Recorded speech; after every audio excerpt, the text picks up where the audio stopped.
ये है एक अफ्रीकन मुस्लिम जो इस्कॉन साधुओं के साथ हरे राम हरे कृष्ण के भजन पर झूमता दिखाई दे रहा है। हरे राम राम राम हरे हरे। और ये फुटेज अफ्रीकन कंट्री युगांडा की है। और देखिए ये फुटेज है केन्या में होने वाले रथ यात्रा की। और ये है वो हिंदू, अरे नाना, अफ्रीकन हिंदू जो कृष्ण भजन का जाप कर रहे हैं। अगेन ये है मॉरिशस में भगवान शिव की 5th टॉलेस्ट स्टैचू, घाना में होने वाली गणेश चतुर्थी, देवी आरती, युगांडा के हिंदू भक्त और वहाँ के यज्ञ, सूडान की ट्रेडिशनल वेडिंग सेरेमनी। और देखिए इस हिंदू अफ्रीकन को जो कितने बेहतरीन तरीके से गणेश भजन गा रहा है, जैसे कि इसने सब कुछ बचपन से ही सीखा हुआ है। गं गणपतिये नमो नमः, सिद्धिविनायक नमो नमः, अष्टविनायक नमो नमः, गणपति बाबा मोरया।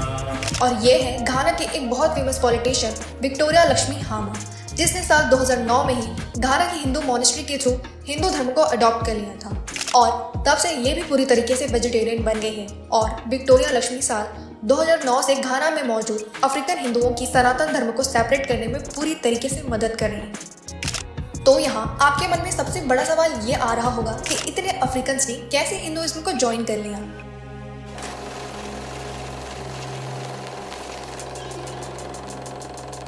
तो चलिए आपको ये बताते हैं कि इंडिया के अलावा हिंदू कौन सी कंट्री में सबसे ज्यादा है। आपको लग रहा होगा western countries, right. African countries के बारे में तो कभी किसी ने सोचा नहीं होगा, बट एक prominent international think tank प्यू research centre के डेटा के हिसाब से पूरे यूरोपियन कॉन्टिनेंट से 2.5% ज्यादा हिंदू अफ्रीका में है। वर्ल्ड के top 30 countries with high associated Hindu population में भी 4 देश तो सिर्फ अफ्रीका से ही है, जबकि यूरोप के तो खुद सिर्फ 2 ही देश हैं, गिब्राल्टर और यूके।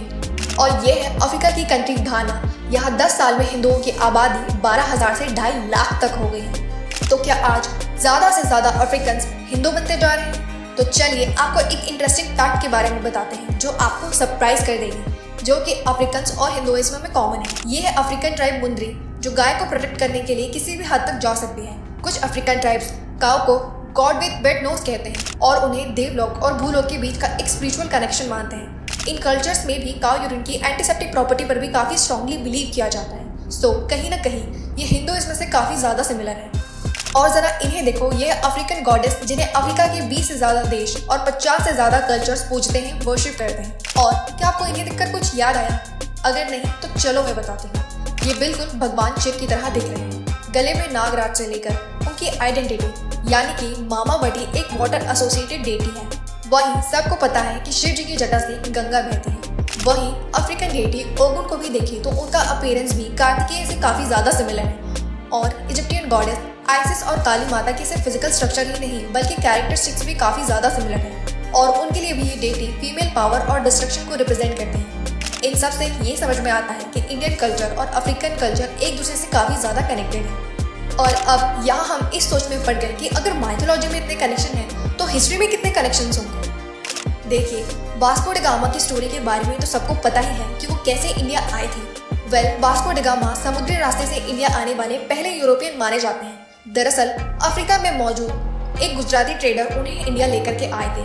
लेकिन जब हमने इस दिशा में थोड़ी और छानबीन की, रिसर्च की, तो पता चला कि इंडो अफ्रीकन रिलेशंस तो कंट्रीज ओल्ड हैं। इतना कि कुछ अफ्रीकन ट्राइब्स तो खुद को भगवान राम के बेटे कुश के वंशज मानते हैं और खुद को कुशाइट्स कहते हैं। एक्चुअली जब एक इंडियन स्वामी कृष्णन इथोपिया के किंग हैली सलासी से मिलने गए थे तो उन्होंने किंग को रामायण गिफ्ट की।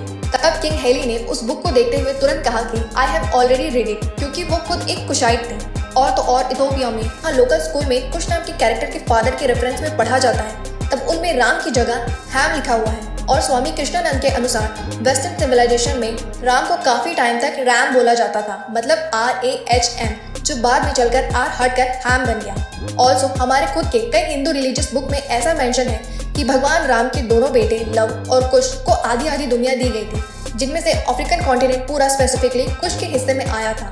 इन बुक्स में अफ्रीका के टॉल ग्रास के कारण उसे कुश द्वीप कहा गया था, क्योंकि ग्रास को संस्कृत में कुश कहते हैं। इसी वजह से इस जगह में रहने वाले लोग खुद को कुशाइट्स कहते हैं। ये स्टोरी तो माइथोलॉजी और त्रेता युग के आसपास की टाइम की थी। तो चलिए अब हिस्ट्री के बारे में भी बात कर लेते हैं।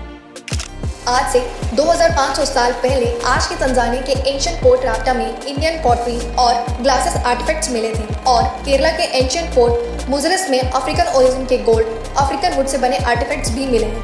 1st सेंचुरी 8 के ग्रीक मैन्युस्क्रिप्ट में भी इंडिया और ईस्ट अफ्रीका के रिलेशंस का क्लियरली मेंशन है। तो चलिए अब आते हैं मॉडर्न हिस्ट्री में। इस टाइम अफ्रीका में हिंदुत्व बढ़ने लगा था जब ब्रिटिश के थ्रू इंडियंस को लेबरर्स के तौर पर अफ्रीका के अलग अलग हिस्सों में जैसे कि मॉरिशस, साउथ अफ्रीका, युगांडा और घाना ऐसे एरियाज में ले जाया जा रहा था। और तो और आप मानोगे नहीं, मॉरिशस के फादर ऑफ नेशन भी इंडियन ओरिजिन के ही हैं। ऐसा इसलिए क्योंकि मॉरिशस वो पहला देश था जिसमें 1834 से 1920 के बीच करीब 4,60,000 मजदूर को पहुंचाया गया था, जिसमें से फिर 2/3% वही परमानेंटली सेटल हो गए थे और पिछले कुछ दशकों से वहाँ की प्रेसिडेंट और PM सभी हिंदू कम्युनिटी से ही बन रहे हैं। और दूसरा देश है युगांडा। करीब 40,000 इंडियंस को एज ए लेबरर ले जाया गया था और काम खत्म होने के बाद काफ़ी इंडियंस वहीं रुक गए थे एंड देन एक इवेंट के थ्रू उन बचे हुए इंडियंस को वापस इंडिया भेज दिया गया था और फिर 1992 में उन्हें फिर से युगांडा बुला लिया गया और आज युगांडा में 30,000 के करीब हिंदू हैं। तीसरी कंट्री है साउथ अफ्रीका, जिसकी नेटल प्रोविंस में ही 1860 से 1886 के बीच करीब 6 सालों में 6,000 इंडियन बसाए गए थे। बट फिर 19th सेंचुरी में इंडस्ट्रियलाइजेशन के चलते इन्हें डरबन शिफ्ट कर दिया गया। एंड देन चौथी और सबसे मेजर कंट्री घाना। यहाँ तो लिटरली वहाँ के रहने वाले अफ्रीकन हिंदू का नंबर इंटीग्रेटेड हिंदू से भी ज़्यादा है। वर्ल्ड वॉर 2 के दौरान कुछ हिंदू यहाँ सेटल हो गए और फिर धीरे धीरे यहाँ के लोग हिंदुइज्म में कन्वर्ट होना स्टार्ट हो गए। चलिए अब जानते हैं कि अफ्रीकन का हिंदुइज्म में कन्वर्जन कैसे स्टार्ट हुआ। तो इसके लिए थोड़ा हिस्ट्री में झांक लेते हैं। यह है 1975 में बना पहला हिंदू टेम्पल या मोनेस्ट्री, जिसे स्वामी घनानंद सरस्वती ने बनाया था। स्वामी घनानंद सरस्वती का जन्म एक क्रिश्चियन फैमिली में हुआ था। फिर अध्यात्म की खोज में ये इंडिया आए तो ऋषिकेश के स्वामी कृष्णानंद से शिक्षा लेकर खुद एक हिंदू स्पिरिचुअल लीडर में कन्वर्ट हो गए और फिर घाना की कैपिटल अक्रा में एक हिंदू मंदिर की स्थापना की और इसके बाद घाना में हिंदू धर्म का प्रचार बढ़ने लगा और ऐसे बहुत से लोग हैं जो अपनी मन की शांति के लिए मंदिर जाने लगे। आज के टाइम में बहुत से अफ्रीकन पॉलिटिशियन और स्टूडेंट हैं जिन्होंने आगे जाकर हिंदू धर्म को अपनाया। इस्कॉन के भी काफ़ी प्रयास है। अफ्रीका में बहुत से लोग कृष्ण की भक्ति में लीन दिखाई दे ही जाते हैं। तो आपके क्या विचार हैं इन अफ्रीकन हिंदू के बारे में? हमारे साथ ज़रूर शेयर करें। कमेंट सेक्शन आपके लिए ही है।